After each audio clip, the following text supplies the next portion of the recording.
Today we'll be reacting to living on $3.7 million a year in Rockville in another edition of Millennial Money. We're all about the money nowadays, so let's learn more, man. I always thought that there was this separation between the rich or people who are just well off versus us, our family. Yeah. It was just difficult seeing that we wouldn't be able to pay the bills sometimes, or if we wanted to eat somewhere, my mom would have to cut back. There were many nights where I felt so frustrated in wanting to help them out, but I couldn't. That's when I wanted to make that change and really just dedicate a part of my life to being able to help them out as well. My name is Brian Jung. I'm 25 years old. I make about $3.7 million a year, and I live in Rockville, Maryland. Man, how are people making this money that young, man? My name is Kevin. I'm almost 30 and I barely make $1,000, man. You know what? I make millions of dollars too. Careful what you put out in the world, man. I'm putting it out there. Hopefully I get some positivity back, man. Type amen in the comment section if you feel me and if you think I'll start making $1 million a year. Come on now.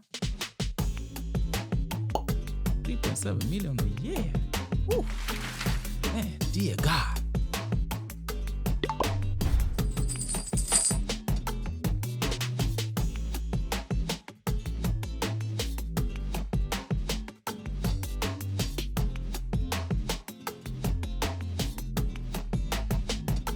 See, once you start investing in restaurants, I feel like restaurants are just great for making My money. parents moved here from South Korea and immigrated here during the 1990s. One of the things that I grew up seeing as a kid was really just how hard my parents worked. My mom initially worked in a hair salon. Now she actually has a job at the post office. My father, when he first immigrated to the US, he actually had a job in the flooring space. So he worked on installing hardwood floors throughout a majority of his life. There were countless moments where I would choose to, instead of going to a rugby game, sometimes opt to even go help him with work. Back when I was playing rugby, there was a point where I dislocated my shoulder so many times that I needed surgery. My mom was not in a position where she could afford that surgery. She actually took out such a long-term loan where she ended up having to pay small amounts of it for a very long time in order to pay that back. It was That's the sad thing about not having money. Like as a family, when you don't have money and you have these talented kids who want to pursue sports and stuff like that, whereby like you just hope that they make it and you don't have to cover a lot of bills. But a lot of times it's very difficult, almost impossible, like I love you, son, but man, like I train martial arts and every time I'm always worried, like, yo, if anything goes wrong, could I really afford to pay? But the blessing of Canada is, we get blessed a lot with free healthcare, but like I'm always terrified of like if you have to pay for those specialists and stuff, it's just difficult, man. times like that where I saw my parents and their love for me as their son really shining through. And I always made a commitment to myself since the beginning. No matter what happens, I'll always be making sure that my parents can get taken care of. I spend about $2,500 a month on groceries, restaurants, and just overall eating. I do like to eat out quite a bit. I told myself, Man, how do you spend 60? Hey, how many people make 62,000 a year? The Ben is spending it in a month. Damn. as soon as I was able to create a little bit of money for myself, food is never something that I was gonna cheap out on. I spent about $250 a month on my water. I get my water custom delivered. So the reason why I believe water is so important is because when we have purified water or water that is just coming from the pipes, it doesn't oftentimes have the full array of nutrients that you need. Spring water is actually That's when you know you have money, once you start knowing like the nutrients that are in water. Some of us just know water is colorless, tasteless, and all that. That's enough. We just drink whatever comes out of the tap, man. actually shown to have its minerals, its sodium, its nutrients, its potassium, a lot more in it, and it's just been a better experience. Damn. So I currently live by myself, and then for two of the other bedrooms, I've turned one into my office studio, and the other one is just a general office where I like to do work, and then third bedroom is my own bedroom.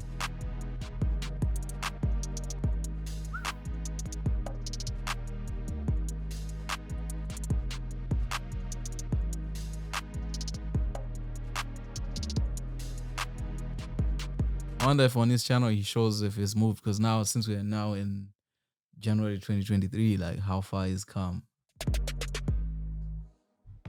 So growing up, I loved cars. I loved watching it. I loved playing video games and really just getting into the car world. Now that I've finally been able to make some money, I've been buying the cars that I've wanted and also treating it as an investment as well.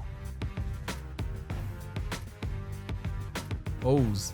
I have a 2019 Toyota Tacoma. This is something that I actually gave to my parents for them to use full time. I also have an Audi RS7 2021. I put in a lot of upgrades into this vehicle, and it was actually one of my dream cars that I've wanted my entire life. And the third vehicle that I recently picked up is a 2021 Lamborghini Huracan. I'm pretty sure this is like what takes write-offs, man. Like these kids are making crazy amounts of money, man. Like I can't believe he's only 25. I'm not jealous. Like I'm just inspired. I really like being able to provide my parents some gifts. So recently I purchased my dad an Omega Seamaster. I also bought my mom a Rolex Oyster Perpetual. And then I also gave them both $30,000 in checks throughout the holiday season. Thank you, my son. Yo, my mama will hit you up soon, man. Like, damn, man. Imagine my kid just popping up and being like, Dad, he has 30 grand for you. Like, pay off my student loans, man.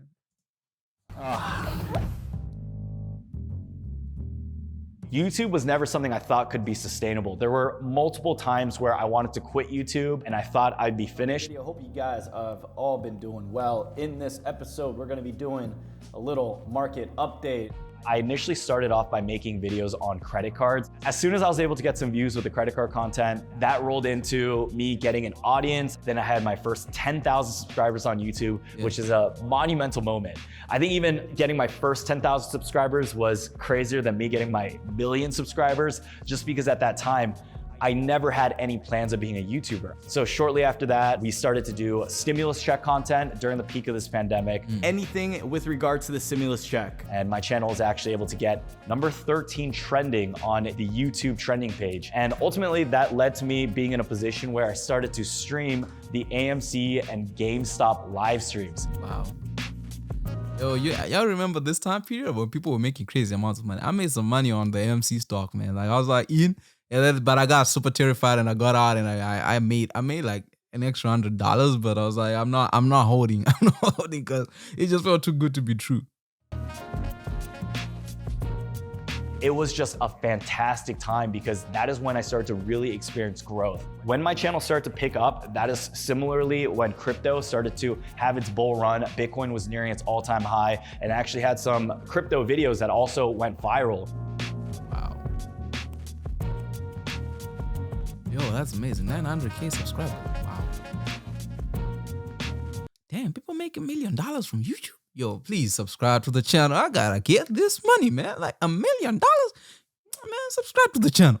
What you doing? Googled someone's bank account that had $100,000 in it, and I taped it right here. My goal, which was like in 2020, I wanted $100,000 in my bank account.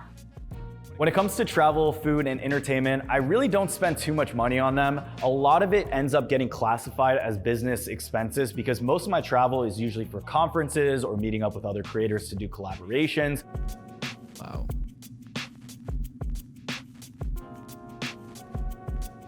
That's smart, man. So in terms of my investments, I actually have an array of angel investments. Up to date, I believe I have about 15 to 20 angel investments I've made within the last year. I'm also a co-owner in a restaurant for one of the first Japanese barbecue spots in the state of Maryland. And the reason for this investment is because I was initially a huge fan of the food and I've always wanted to diversify my investment portfolio. Yeah, I've realized ever since I moved to North America, like the restaurant business is actually something that people do. People actually go and eat out. Like where I'm from, we don't really do that. Like you go and eat out on special occasions. So like the restaurant businesses are very difficult to have because a lot of people don't eat out. Whereas here, it's like restaurants are full all the time. Like it can be a Tuesday and you can't find a seat. Portfolio.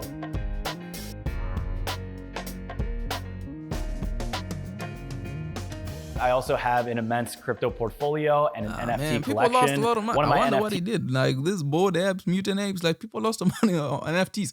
I have another channel I speak about this stuff where I'm like, man, I never trusted them. I never trusted NFTs. I never trusted anything like that. is currently worth over $400,000. 50 NFTs. I wonder what happened to his portfolio. We should check out his channel and see. Or using his top foot here. Yeah.